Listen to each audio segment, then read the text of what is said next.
Every moment of your life matters. All nations. You need your Jesus. You need to elevate the kingdom of God wherever you go. You have something to be thankful for. So make your lifestyle one that glorifies God. Be born again is to be birthed into the kingdom. The Christian life seems to be the one in which we live in the very presence of God.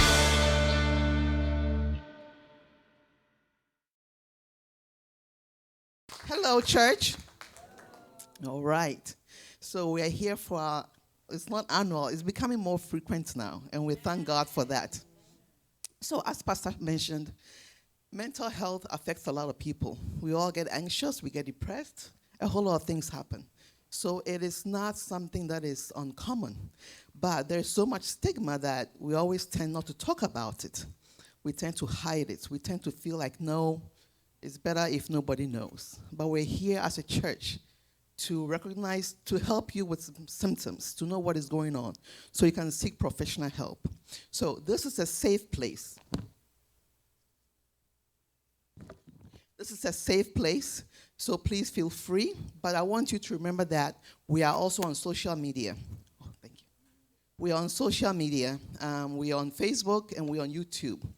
So we would encourage you to be mindful and use hypothetical examples, unless you don't mind to state your questions or to put yourself out there. But it's a safe place. We're here to help you. Okay.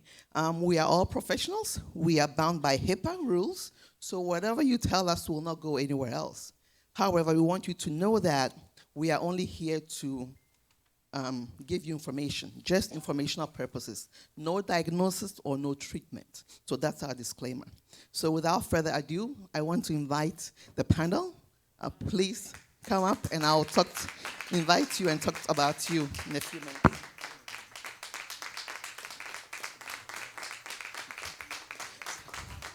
So, please have a seat.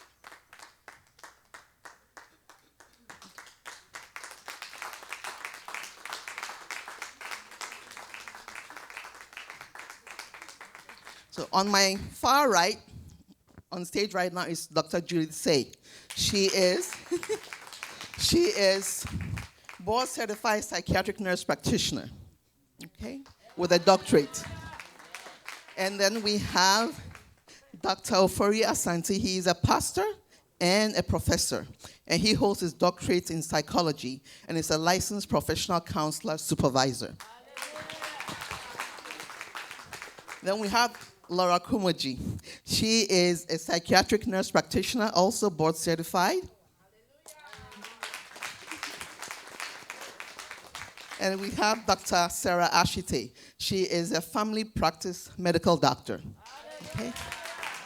Then you have me. I'm sure you guys know me. Nurse practitioner. Nurse practitioner, psychiatric nurse practitioner, board certified.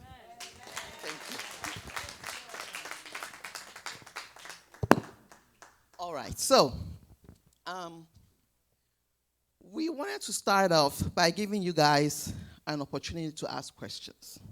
But if there are no questions, we also have some questions or some ideas that we can throw out to you. That way we cover all the necessary points: depression, anxiety, stigma, stress. Especially with the holidays coming up, it may be very difficult, maybe a tough time for all of us. So first, we want to ask you if there are any questions. Please be mindful that we're on social media, so you can stand back there and not come up front. That way you can give us any questions. And these are going to be hypothetical questions. That way you don't feel like somebody's pointing a finger at you or anything like that. So are there any questions about anxiety, depression, or anything that you may have in mind? Or cyberbullying for our students who are here? Yes, please. Doctors, my name is Sovereign. For the past 2 years, 2 of my soccer friends have died, right? And they exercise all the time, and I play soccer with them all the time. And they look healthy to me. We train all the time. They all died by either heart, blood pressure. So I was wondering, how can somebody be that healthy just pass away like that? 2 of my friends, and one died like a month ago. So it kind of disturbing to me that And to me, they look younger to be dead. Yeah, they look younger to have that kind of disease. So I want you to answer that question for me. I forgot to mention that our theme is judgment, from judgment to empathy, changing perspectives on mental health illness in the church. Okay, since your question has to do a lot more with physical medicine, I'm going to ask Dr. Ashite to answer that question. That's a good question. You know, there are multiple things that can cause instant or sudden death, especially in people who are athletes. In fact, it's one of the reasons why before a school year begins, it's mandatory across the country that people go and get their annual physical.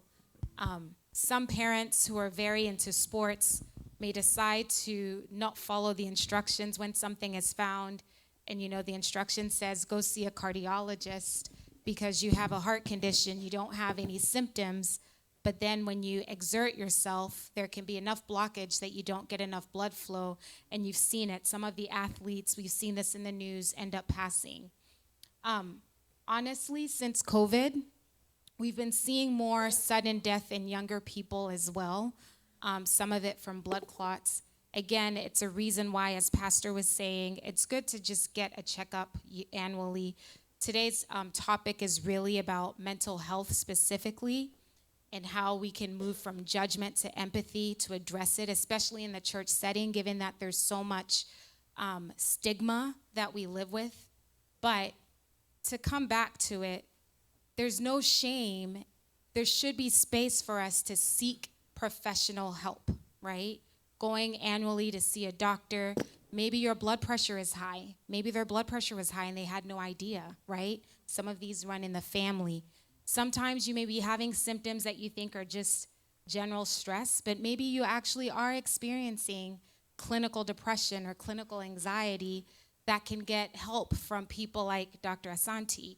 And so that's a great question, but where I want to segue to is all of us should get in the habit of making sure we're getting at least one annual physical a year from a professional so that if there's anything there that we don't know, we're not having symptoms, we can catch it early.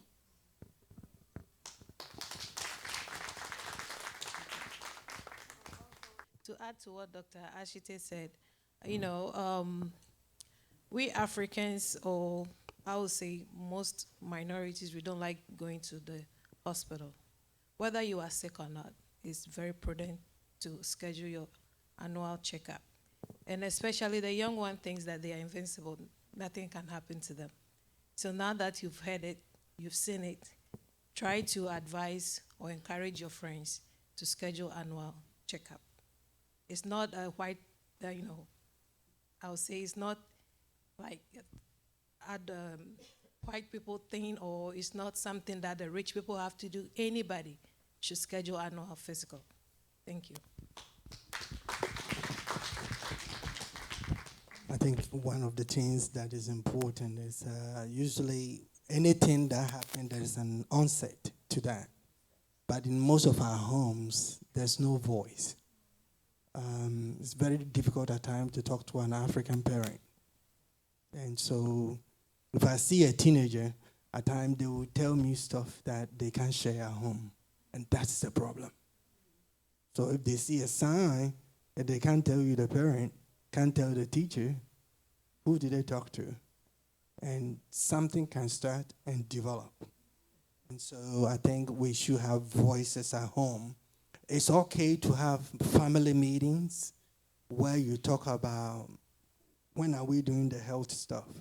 When are we doing the school stuff? When are we talking about the financial stuff? And when that avenue is there, somebody will say, I'm having a pain here, and then you go see somebody like Dr. Ashite. But if there's no room, then everybody is at home and they're quiet. And so we need to create a voice at home.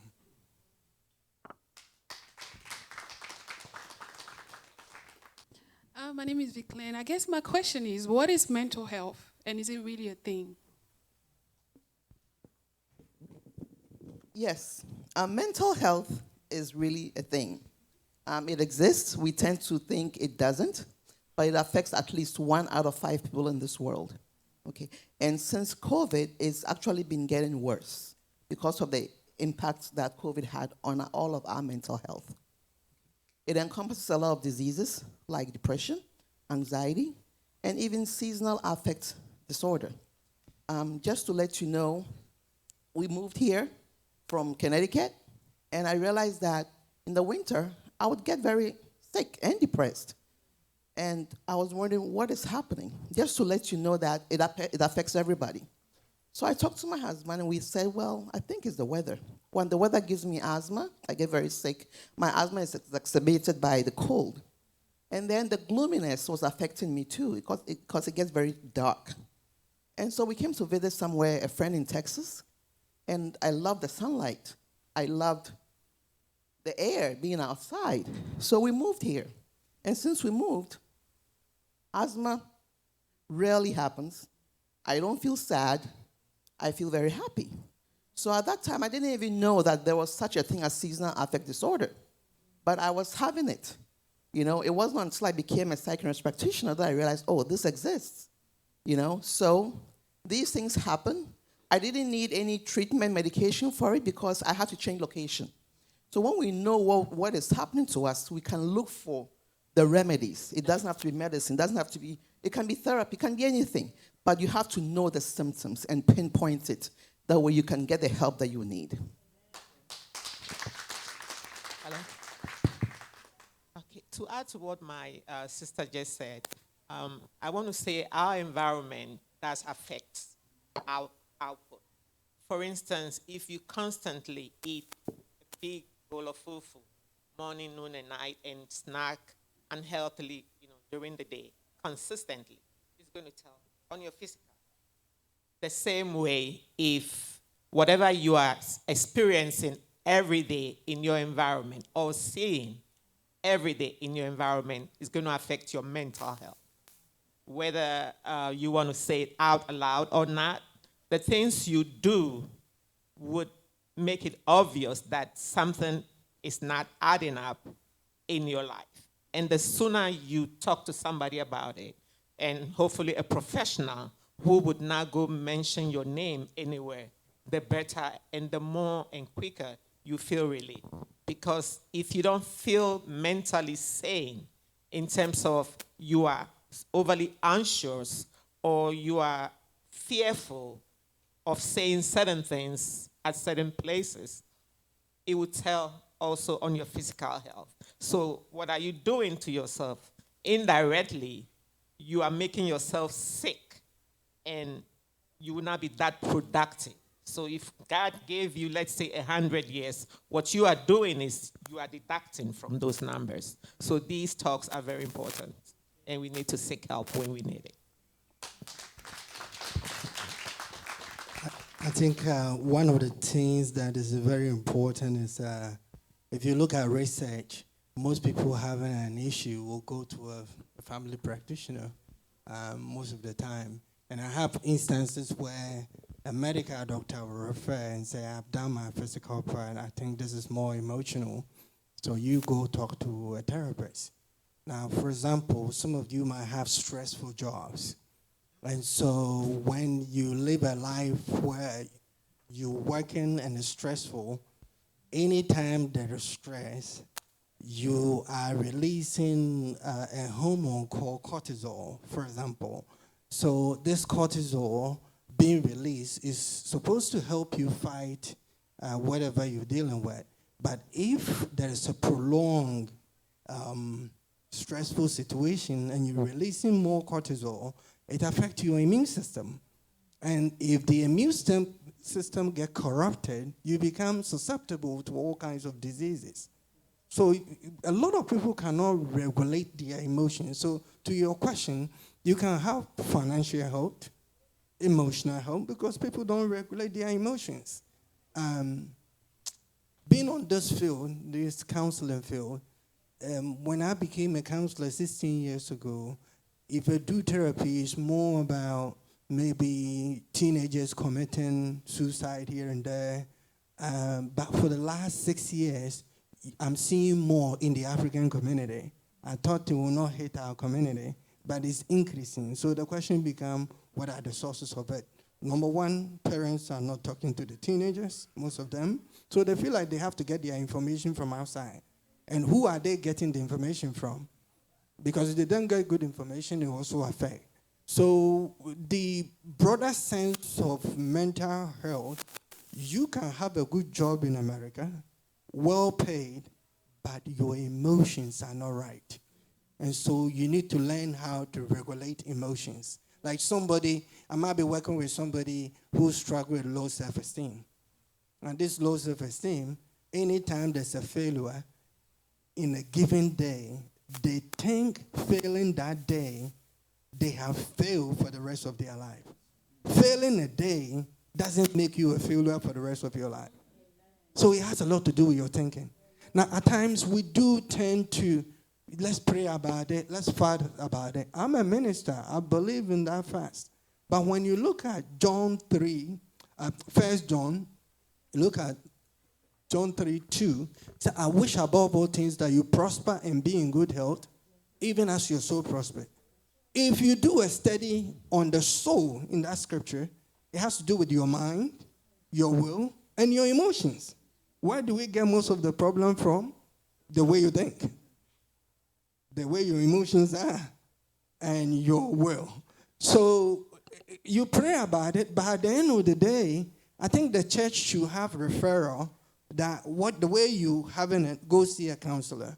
If you read, I wrote a scripture here just a few minutes ago, Exodus 35 verses 35.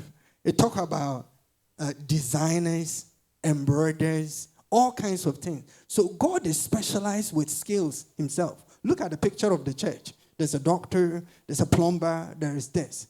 So health is not only praying and fasting. I'm sorry. There's a whole lot to specialized people within the body. And so we should have a bank. You need a plumber, these are the referrals. You need to go and see a chiropractor, these are the referrals and stuff. It's not everything that you pray for it first, but there are people who are skillful that can do the work. And I think that's an area where we're lacking. I'd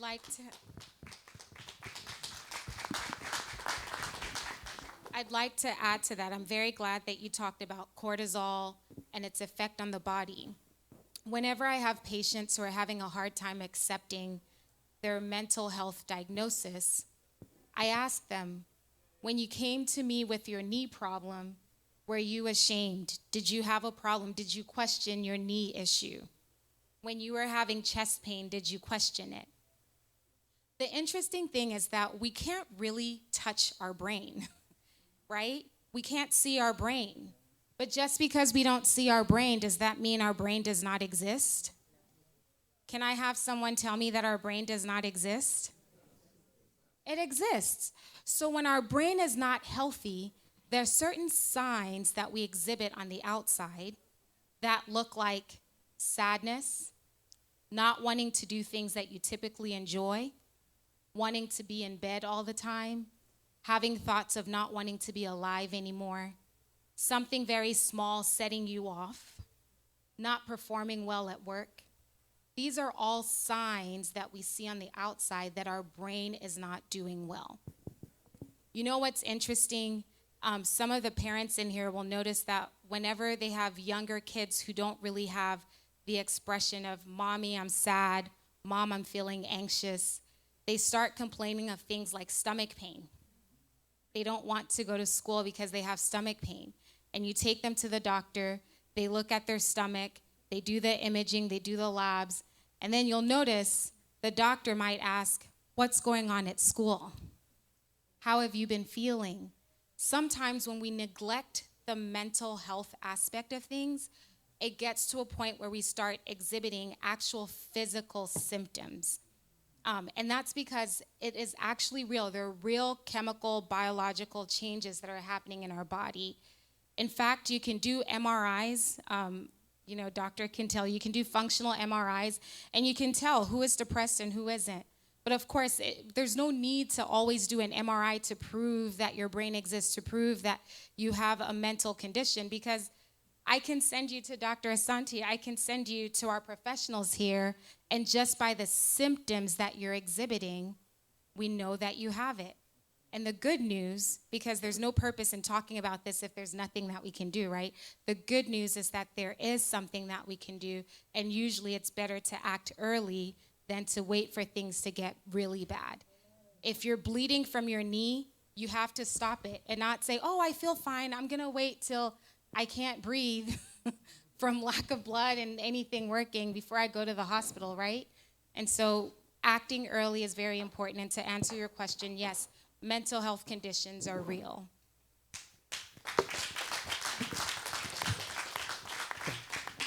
And if you guys are not aware of it, daily over 100 people commit suicide. Over 100 people every day. And God doesn't promise us mental well-being. I have something here. He says, draw near to God and he'll draw near to you. How can we draw near to God? By prayer, by supporting each other, by encouraging each other, by calling people. That being said, if you call somebody, check on them, not to gossip, but find out how they are doing. You don't know what they are going through. They may share something with you, and you may be able to encourage them or direct them to the right people. Thank you. Thank you. My hand is raised. Yeah. My question may sound a little bit funny, but I'm speaking for the men. When you talk about inferiority complex, when you feel that you are doing something, you fail, probably you do well at work, but at home, 2 minutes, you are down. So will you call this mental health, and how can we address this? When I talk about 2 minutes, I believe you understand. Okay, I'll address the inferiority complex part. The word tells us that he created all of us equal. So if you keep feeding your mind, either based on what you are seeing or hearing, that everybody else is better than you, then that's something you're putting in your brain that's going to take a toll on your physical health. Because in the eyes of God, we are all equal. So that's what I would say about the complex. So just believe that you are a child of God and nobody else is better than you because he made you special and unique. And also, second question. What was your second question? Always doing something and makes you feel that you fail. So the fear of failure. Is it No. the fear of failure or the failure itself? Speaking for the men. Okay. Okay, so I will address it to some degree, and then I believe my other colleagues, professional colleagues, will also add to it. Whatever you are saying, because you have put things in your mind that have made you weak up here, which is going to tell on your physical body, because it starts from the head, right? So because you haven't fixed what's up here, whatever you exert your physical strength on, you're not going to attain the best of it. It's just going to be, if you should have been at 100%, you're probably going to perform it at 20, if that makes sense.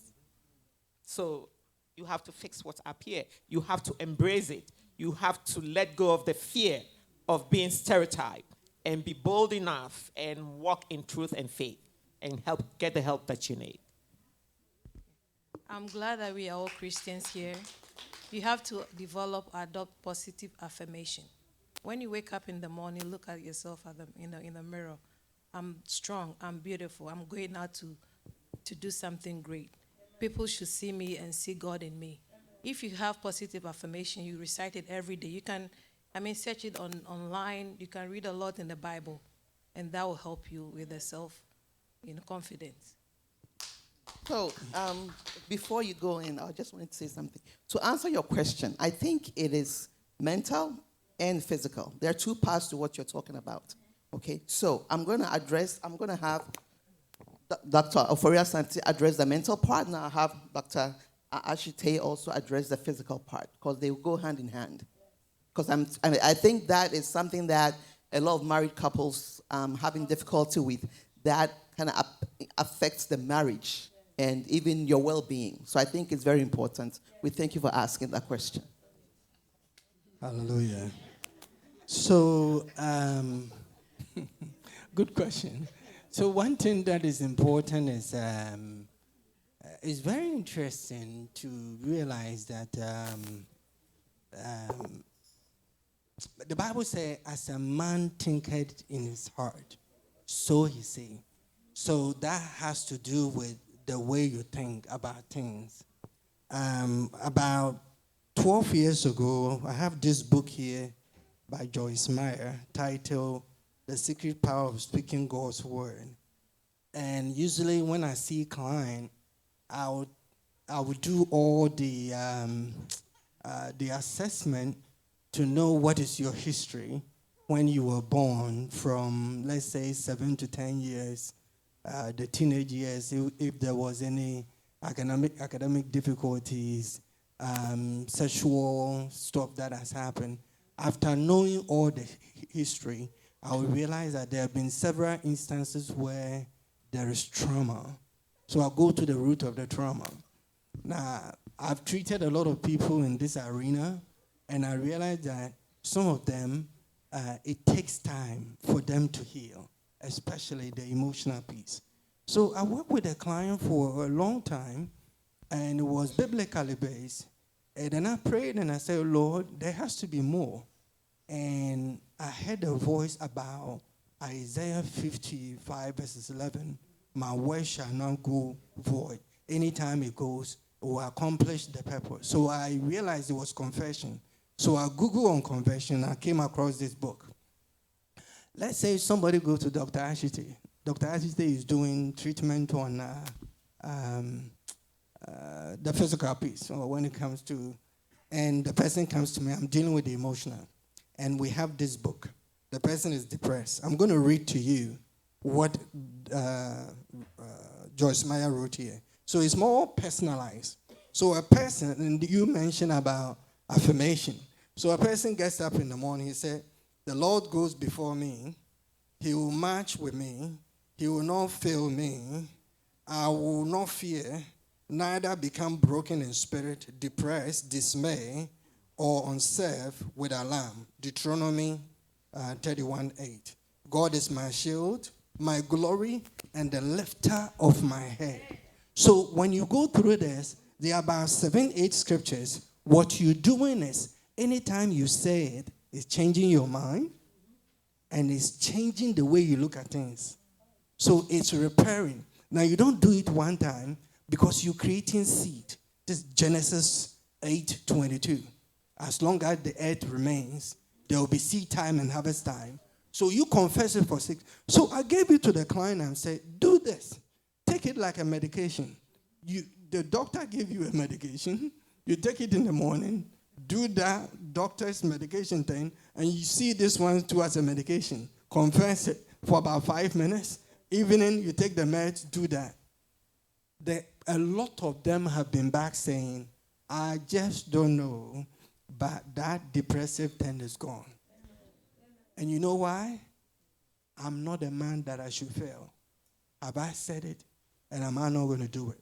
So when you speak, you're creating life. And it's changing your image. So it's not only about prayer. It's about personal responsibility too. Yeah, you have to do stuff. It just doesn't come like that. And this has touched many. So I bought myself a copy. Today you get up and you're lonely, there's a lonely piece. You get up tomorrow, depression, there's a depression piece. You're sick, there's a sickness piece. And it has touched many. Now, one thing you need to understand is that certain things don't happen overnight. But some of your trauma and emotional stuff has happened years ago. So the way you're thinking now has a lot to do with a lot of your problem. So if you change the thinking, because if somebody comes and say he's depressed, this is how I look at it. There's a situation that has happened. This is the cognitive behaviorist perspective. There's a situation that happened, which is situation 1, which is more either you created it, there's a breakup or something that went on, or Mother Nature, Hurricane Katrina or something like that. But apart from the situation, there is a thought that was formed based on the situation. And so anytime you think about that situation, it triggers a feeling. And that feeling can be depressive feelings, feelings of anxiety, feelings of fear. And if it is depressive feelings, what happens is that once the depressive feelings are triggered, it affects the whole part of you. So you are on the couch. You don't want to do your work. You don't want to go to work. You don't want to do the homework assignment. So that's the behavior piece. And to some people, when I talk to them, the words they use, I'm a loser, I'm a failure, I fail all the time. So your words have to be changed. If those things are no change, then you see yourself in a cycle. And you're going through the cycle. And when you come, I have to change your thinking. The moment the thinking changes, it triggers a different feeling and then affect behavior. So somebody depressed, I'm like, what you would do is to lay on the couch. So what I'm going to do is I need you to do the exercise. I need you to do this and send me results of what you're doing every day. Do gratitude journal. Tell me 3 things you've done today for yourself that was good. 2 things you've done for others that is good. So once I activate your ability to do work, then it helps. And some people work from work, home to bed. That's all what they do. They don't go to the park. There is no gym. There's no habit. You can't live life like that. You live life like a salad bowl where you do a whole bunch of stuff. It's like I'm enjoying life. Enjoying life is not just coming from work, eating fufu, and going to bed. Is that what you call enjoying life? No, there's more.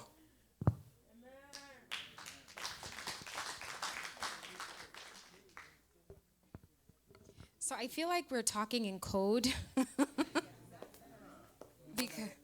because nothing specific. So I would ask, are you able to be a little bit more specific about when you say a male problem? Is that? No, it's important because, that's the issue. A lot of times we experience symptoms and we assign shame, but there's no reason to, and that's the reason why people don't bring things up, right? Same thing when it comes to mental health, we assign shame to it, and so we don't address things or we don't say things exactly as they should be. But only when we are very open about, one, what it is that we're experiencing, that's the only time that someone's able to help. I have people come to see me in the clinic all the time, and they're not really telling me exactly what they're experiencing. As a clinician, the only way that I can help is based on what you tell me and how specific you are. And so, again, when we started, we talked about this place being a safe space. Today, we get to practice that. We get to talk very openly about how we're feeling emotionally and also very openly about what physical symptoms we're having, because then and only then can we really start to address what it is that we're thinking about. I think I can help, and if I am wrong, it's okay for what she's thinking. She's talking about male performance when it comes to their marital responsibilities. It is a recorded truth that a lot of men that are not able to perform also have low esteem in their marriages because their partners are not being maritally fulfilled. And it is also a documented fact that when a man cannot perform, in many cases, he loses respect from the woman. There is also emotional cheating that occurs when the woman is not getting what she needs and begins to walk out. Most married women will not physically cheat, but they will emotionally cheat. And they despise their husbands in public spaces because, again, the same thing. I believe that is what he meant, but if that is not what he meant, because I am aware of this, I'm speaking for the men.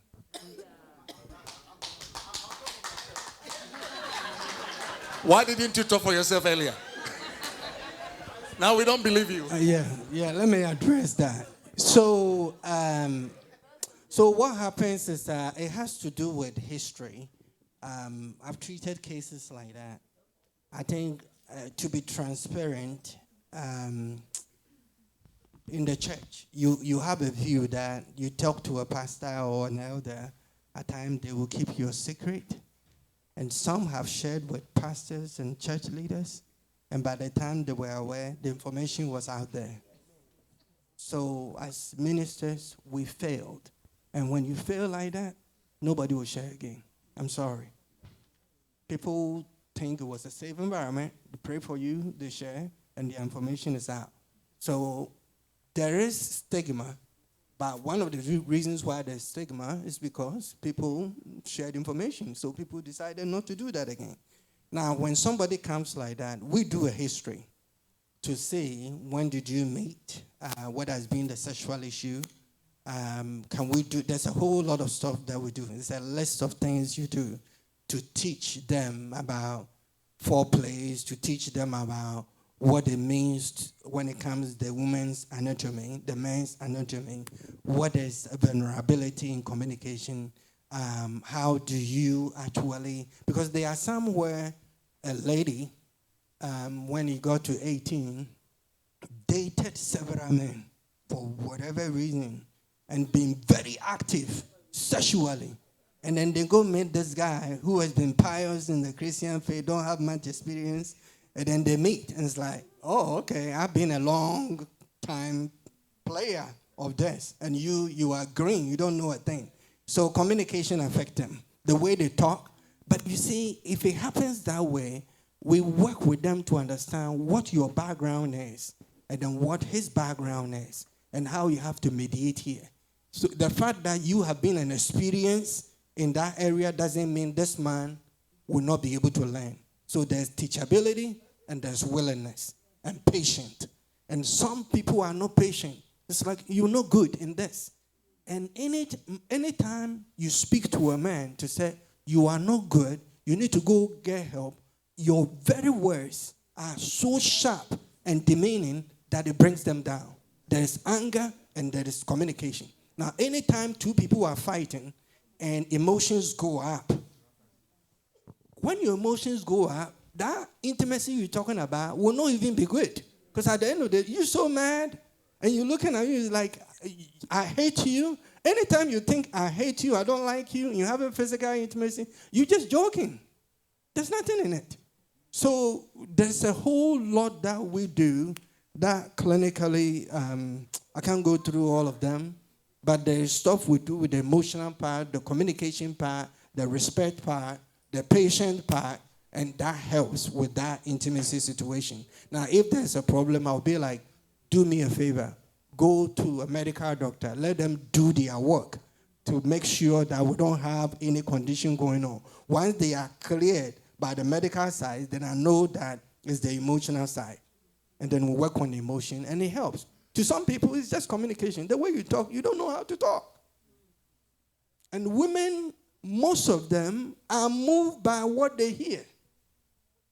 So if your words are sharp, it doesn't help. Men are more moved by what they see. And so at the end of the day, if you look at it, you telling somebody you're not good, you're not good, you're not good, what do you expect to be the consequences? So at times, it's not so much the physical, it's the way you talk. I think Dr. Ashite can do the other piece. Yes, if I can come back again, I didn't want to prolong this. But what I was trying to say is this. You know, there are some men who go to bed and in 5 minutes they are gone. So the self-esteem in the fact that they are not able to perform in bed does not make them the men they are. Even when they have to voice out, this same acquisition of the 5 minutes will be used against them because you cannot even do anything. So for everything that a man needs to do, he will be accused because he is not better in bed, and this self-esteem affects a lot of men in our homes. And I'm speaking for men. Men, please, let's talk. Because if you want to raise an issue, that same 5 minutes will be used against you. So sometimes when it bends or balls on you to say something that is even important, it is used against you. So the self-esteem does not allow men to be the men they are in their homes. And I'm positive, men, I'm speaking for you. Yeah. Thank you, Brother Aaron. Sometimes trauma also play a part in this. You may be physically fit, but maybe when growing up, things happened to you as a man. You were sexually abused. You are shy to tell your spouse about it or your family member about it. So when you go to see your therapist, your doctor, you have to be specific. Sometimes it's not that you can't perform, but because of the past sexual traumas, it makes you feel inferior. And also you are so, you may want to please your spouse. Is this not a matter of pleasing? Both of you should understand each other. Talk about it and find a way to address the issue. Thank you.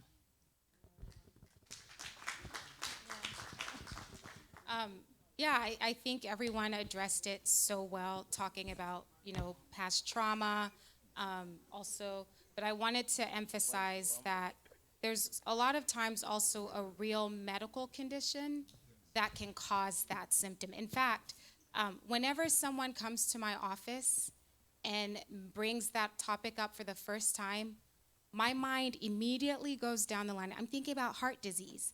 A lot of times men will present with physical symptoms of difficulty performing 5 years before their first heart attack, because the arteries that feed that anatomy, it's the same arteries throughout our body, and because they're smaller, you start to see symptoms there first. And so it's very important to get, one, assessed by a medical doctor, because we need to make sure that there's nothing clinical that is the cause. And then, of course, there's the emotional aspect as well that we've talked about. Again, these are things that there's actually help for. People can get better, but if we're keeping it, if we're sitting and feeling shameful, if as a partner you're not being loving and uplifting and supportive and rather bringing them down, then one, because there's shame attached, we're not seeking the help of either mental health professionals or clinicians who can actually help make both of you better and whole. Thank you. Yeah, so there's a piece of loss that can, a particular loss, some traumatic experience has happened, death in the family, and so the man you're talking about is going through some depressive stuff. Now look at this picture. Due to a loss in the family, they're going through depressive stuff. When it comes to actual performance, your words are so sharp that you're not performing. So anytime the man thinks about it, he's anticipating the kind of words you're going to use. And so that triggers anxious feeling. And the anxious feeling affects that performance. So we have something called delayed ejaculation. And when you work through it, I'm not only talking about that, I'm talking about the anxiety that you're going through, the depressive piece that is there. And then I'll touch on communication because you just don't know how to talk. And that is affecting the performance. A typical example, if I go to a given place to work, and when I go there, my boss is like, you don't do good, you are this and that. Anytime I drive and I get to the office, I'm thinking, I'm going to go through that school again. He's just going to tell me. So anytime I'm going, there's fear, there's anxiety, and stuff like that. That will affect my performance. And so somebody might be complaining, you don't do good, you don't do good. Just tell yourself 10 times, I am not good, I am not good, and see what will happen. Just 10 times. You will see that there will be some instincts in you telling you, do you believe what you're saying? Is it really true about you? It's a very simple exercise, but we'll go through that.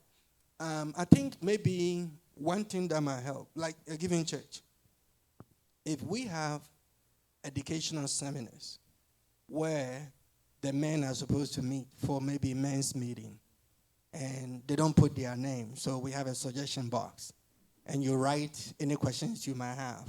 So if I have an issue, I write it, it's not my name, or I type it, because at times you can trace handwriting. So I type it, I come in and I put it in the suggestion box. So the expert who is coming to talk comes and grab all the questions and answer them. So once the answers are being provided, we don't know who we're giving the answers to, but we know that person is in the room. So whatever is your concern, so there is a blend between what the church can do and what outside professionals can do. Because if I come in, I'm talking to men. If you give me the question, I will provide all the clinical courses, how to treat it and everything, and it's just men in the room, which at times help. Nothing against you ladies, because it's a men's talk. You can do that with the ladies too. The ladies write the question, and then they answer it. So you don't know who is asking what, but the answers are provided. And when it's more deeply clinical, they will be like, okay, there's a referral here. Go and check in, and then you go in and check. I think that will help. But I still emphasize that ethically speaking, we need to be careful how we share other people's information. Testimonies are down. It's not that God is not working. And some don't share because if they come and share with you about performance issue, and then they see it's out there, they won't talk about anything deeper again. Yeah. So there's a responsibility for each one of you. You wanted to say, okay, about yeah. So you spoke about 5 minutes. I'm just going to use the 5 minutes. For some couples, effective communication doesn't start till the beginning of the 5 minutes. So you have 24 hours in the day. You slept some of it. You went work, hopefully you are not working 7 days a week. But then you fail to communicate in a way that you want to be accepted with your significant other until the beginning of your 5 minutes. So that's all you're putting in. And if that's all you're putting in, whatever, I don't know what the quality is going to be, but that's what you're going to get.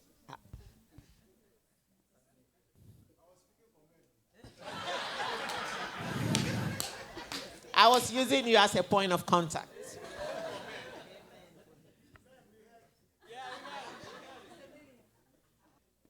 Yeah, I want to ask a question. Simple, but it's hard to answer.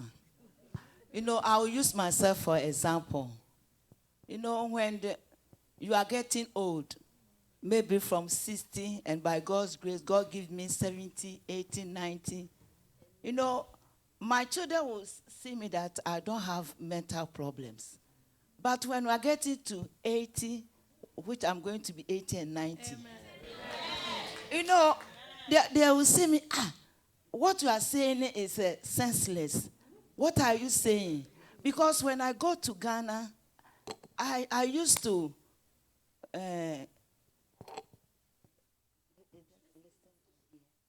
I listen to hear all this stuff, that my mother is not talking right. My mother is behaving like this.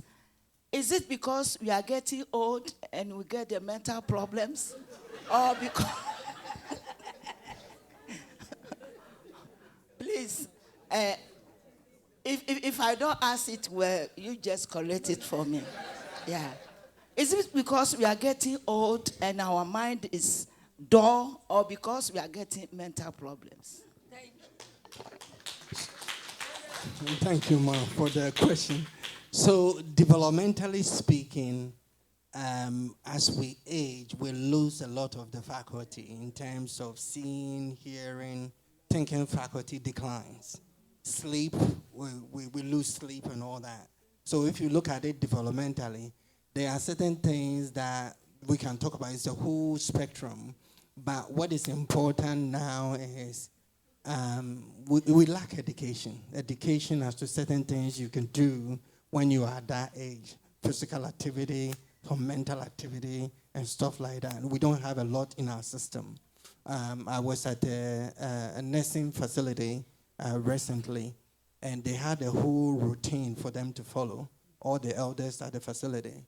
There's a gym they do, there's a game they do, and I was there asking myself, this is America, it's Frisco, a little bit elite over there, they have all this thing. And I was very impressed. And some of them go to chiropractor. And then I asked myself, those in the same age in the African community, where is the facility? It's not there. And one problem that happens a lot with the question you were asking is, they are having it, we're not having it. And so most of us, what we do with our elderly is that we bring them to come help us with the parenting at home. And when we leave, go to work, they're in the house. So if I talk to somebody who is an elder, they will tell me, Is that how this country is? My kids, they got up, they left. And I'm depressed at home, but I don't even want to talk to them about it. They'll tell me, Mom, you helping us. I said, no, my life was not like that. There was a social support. I had family, I had joy. You just brought me here. I'm a grandma or grandfather. I'm taking care of my little ones. But I feel alone, and I feel depressed. And I don't want to tell my children about it. And the child, too, is not providing other avenues for the mother at home. So this comparative analysis I just did, you just know that there's a lot that we need to do on our end for our elders. You're not talking well, or something is happening. What are the resources? What are the facilities you can get? Where are the education? We don't have a lot for our people.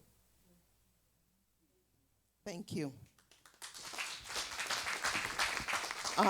Okay, our time is fast spent. We have 2 questions. Sister in the blue, and then Sister Florence. And then we'll wrap it up since our time is. Thank you so much for your time. So I was going to ask about resource.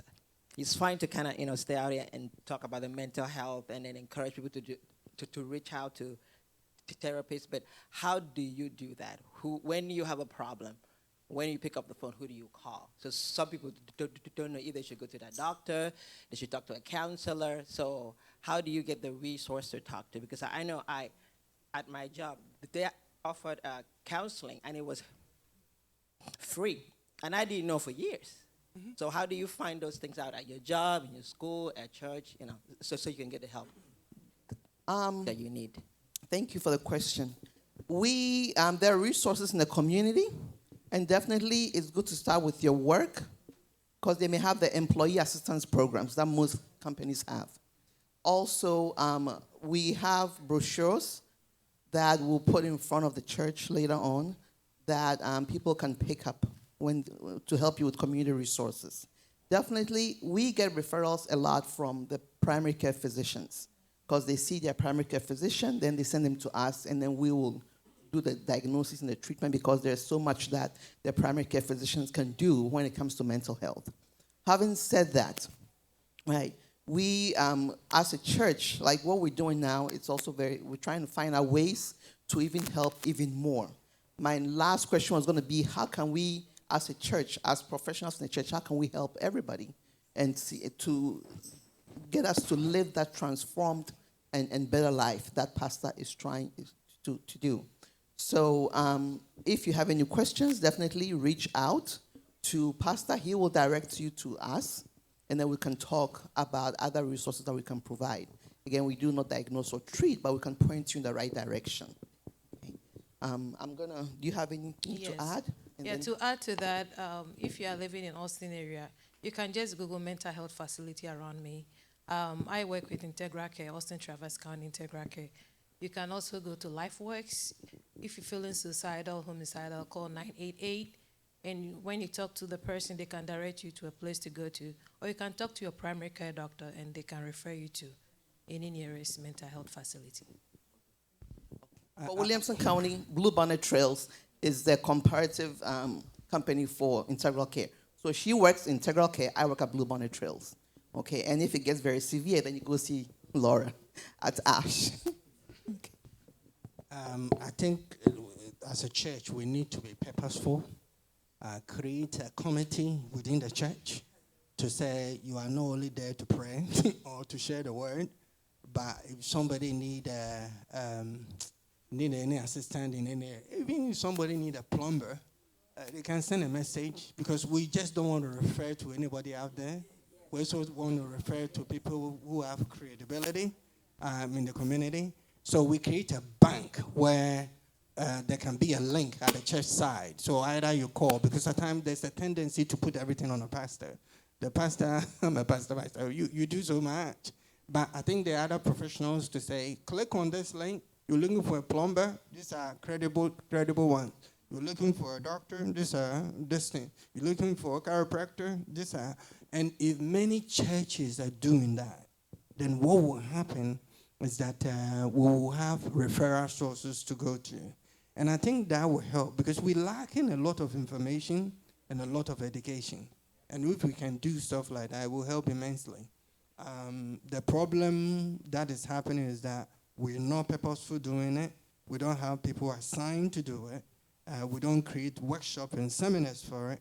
And so the situation is keep going. So we need to be purposeful here. Because I asked right now, how many of you want to volunteer to be in a committee of referrals? I think I'll get some people to volunteer. And then we create it. Once we create it, send that email to the referral team. They will send you wherever you need to go to, and that should help. Thank you. Last question from Sister Florence, please. Praise the Lord. My question is tied to Mommy Linda's question. And I want to ask this panel, from my experience dealing with elderly people, the section that you took it to, I have a question. Because some of them at certain age, they started behaving one kind. And when you talk to people that they grew together, they'll tell you, oh, this is the character she used to display while she was younger. And at a certain stage, that character comes back, and they started acting. And then in the mental something, we have something to say about it. So I want to ask this panel, what do you think about that? And when we see our elderly people behaving like that, what do we do? Because we know these are characters that they used to have before. How do we contain it? How do we deal with them? See, there's the church. One thing that, if you do a study on the church, you find out that singles are usually a neglected group, singles in the church. And then you do elderly, you realize that. So if your question is asked, this year or last year, did you ever see a workshop specifically for the elderly? And most churches will tell you no. So the elderly have those issues going on, the singles in particular, but who is providing the answer? Where is the avenues? So I think the beginning point will be the referral source I talk about, but also let's have some workshops and hear from them, see the symptoms.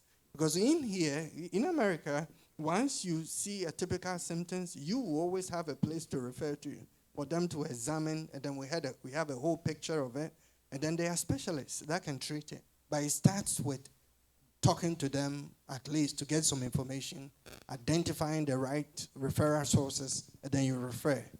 The least you can do is to have inquiry into it. And once you do an inquiry, you will find some answers. And it will lead to something, and it leads to the next one. You find the right specialist, and then they will treat. So I think we need to have meetings specifically for elders to talk about some of their concerns, specifically for those who are single to talk about their concern. Because somebody says, I'm not meeting somebody, and it's taking too long, and I'm realizing that I'm depressed, but I can't go and talk to somebody. And the person comes to church, worship, give tithes and everything. The question becomes, who is addressing that need? And they feel a little bit ashamed, Dr. Actually, to talk about, how am I going to go to somebody and it's like, I've been looking for 8 months, and it's not happening, so I'm depressed. You see the shame? And they keep it to themselves. They're smiling, but they are crying within. Thank you. We have one more question. Hello. I was just going to ask that as a congregation or as unprofessionals, when we are referred to professionals, do you think there are certain things that we should also look out for in those professionals before we engage with them? Clinically and ethically speaking, even on our field, when I'm doing a referral, we are supposed to refer about 2, 3, or 5 people. That's what I do. I don't have this person in the south side of town.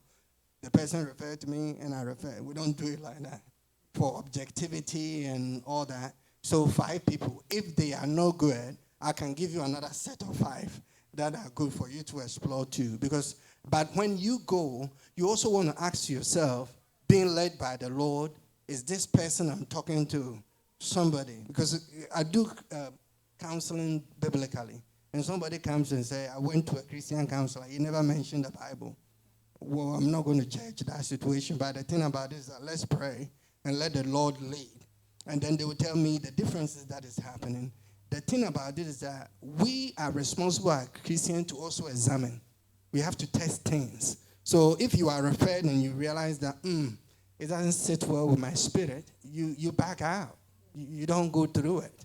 Yeah, because there's a way you evaluate. And so when you realize, I was referred, but something is not working, it's not everybody that you refer to that has the right spirit. Yeah? Some have spirits behind what they do. And so if your spirit is not connecting, at time God say, I didn't send you over there. Back out, and you just get up and leave and say bye.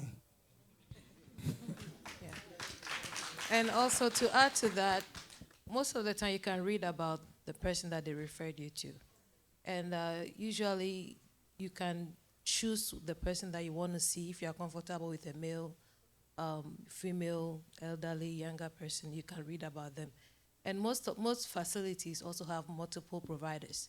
If you meet one and you think you don't want to continue with them, you can change. You can request to change it because you are paying for it. We don't force you to do anything. Because our goal as providers is to encourage you to follow the treatment plan. So if you are not comfortable, we say you may go home and not come back or follow the treatment plan. So make sure that you are comfortable with the person and you are free to change your providers. Don't let anybody force you to do things that you don't want to do. Also, research has shown that people who seek help tend to go to people who are more like them, okay, because they tend to be more open. At work, I tend to see a lot more of the African Americans, not at least 50%, because when they come, we have something in common. You know, we can talk about certain things and joke about certain things that I may not necessarily say that to another person from another race. So it tends to help. You know, even some of the language that we use, it also helps. I say, hey, girl, what's up? You know, it makes them feel comfortable. And so if you go to see somebody and you're not very comfortable with them, then as we all said, look for somebody else, because it's important that you establish that therapeutic relationship. If you don't, then you'll not be able to divulge what you need to tell them. You'll not be able to communicate well, and it hampers everything that you do. So make sure you have the right fit. That's very important. Have the right fit with the provider and take it from there. And definitely ask for God's help and guidance. So let me ask the final question. So what do we do after consulting on the help and all the treatment? If yet it doesn't work, so what do we do? It takes time. Definitely, I can tell you that a lot of these things take time. Let's say you have a wound, right? It doesn't heal right away once you go to the doctor's office and you come back. It takes a long time to heal. Same thing with the mind. So you have to give it time to work, okay? And don't feel like I'm a failure because this is not happening. No. All of it will fall in place. And of course, as somebody said, always also water it with prayers. Prayers, medical, everything, they go hand in hand together. Just know that God is the one who gave us all the knowledge and all these things that we can use. So don't stick to one. Use all the tools that we have to help. All right? And one final thing, there is no cure for mental health. So don't think that you are depressed, they give you medication, you are going to be cured. We put you at a functional state, a state that you can manage and go on with your normal life. So don't think that you'll be cured. We all go through physical problem, mental health problem. You know, life is up and down. Even if you don't have any history of mental health, you are not happy 24/7 every day, right? You are not happy the whole day. So sometimes you may be sad, sometimes you may be happy, but you have to know how to adjust to when you are sad, what you can do to uplift your mood. So don't think that if you go and see your therapist or your doctor, you'll be healed. No, there is no cure for mental health. I want to say this briefly. There was a time I was questioning myself. Most of us were not born here. We came here. But I look at the American population, you realize that most of them do therapy, and then they will do their check, go to the doctor. So I was asking myself, is there something special about people that they're so strong, doing so well, that they don't do it? Most Africans places you work, they have EAP assistance, and most of them don't use it. So the least I can say is, if you don't want to go to an African provider, at least use that EAP that they gave you for your health in general. Because at the end of the day, you've worked for the company for 7 years. EAP has been there the very first day you started, but you've never used it. And there's all this trauma, depression, grieving that is there. And for 7 years, you've not worked through it. And then the cycle is going like that. So if you pray and say, God, bless me, blessing in God is not only financial or car or home. Blessing is also I have good health. So good health mentally and emotionally. And God has already given the resource through the EAP where you don't have to pay. It's paid for. So it's a blessing you're not using. Thank you all. Any final words from anybody? And then we'll hand over to Pastor. I want to say that when you see a provider or anyone that would help you either with medication or with instructions, just be patient and understand that what worked for somebody that you knew went to the same person may not be what works for you. So just like if you have a wound, like Auntie Lillian was saying, and they put something on it and maybe the wound was getting worse and they change the treatment, same way they may have to change one or two things. So it's all being patient and being dedicated to the course of your own treatment.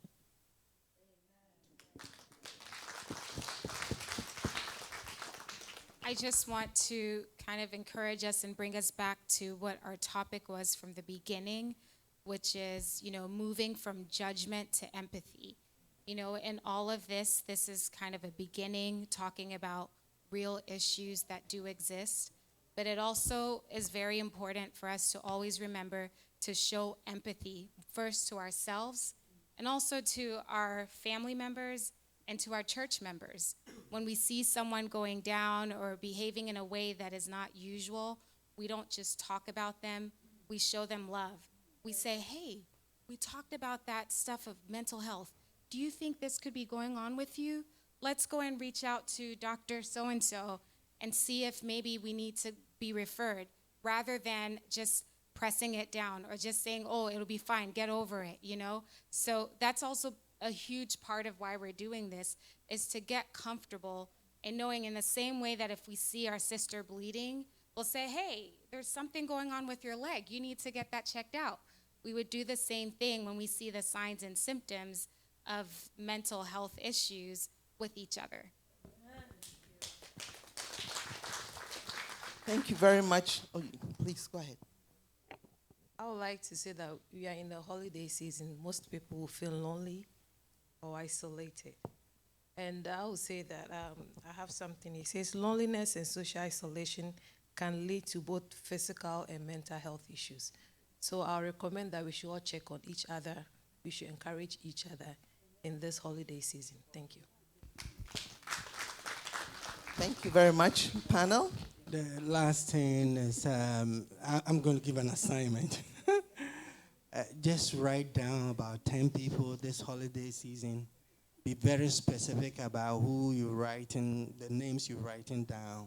Just identify somebody in the church, somebody who lost a loved one, and last year or 2 years ago, something will be happening this year, as they physically don't see the person. So you write a name like that. Buy them a gift. Go there, physically spend time with them, pray with them, something like that. So just write about 10 names and be a blessing to people physically, mentally, through prayer, whatever means. 10 people this season. Some people, you just have to go to their house and sit there for an hour, spending time with them. That alone is enough. Thank you very much, panel. Thank you for your information that you provided. Thank you, church, for giving us the questions. Thank you for being here. We want to be able to help you in every way that we can. We want to work with Pastor to help the entire church, to help the entire community to grow, to get healthier. So if there's any way that we can help in any way, shape, or form, please reach out to us. This is what we're doing. We're trying to give back to the community that has already supported us so much. Thank you all for coming. Thanks, Pastor.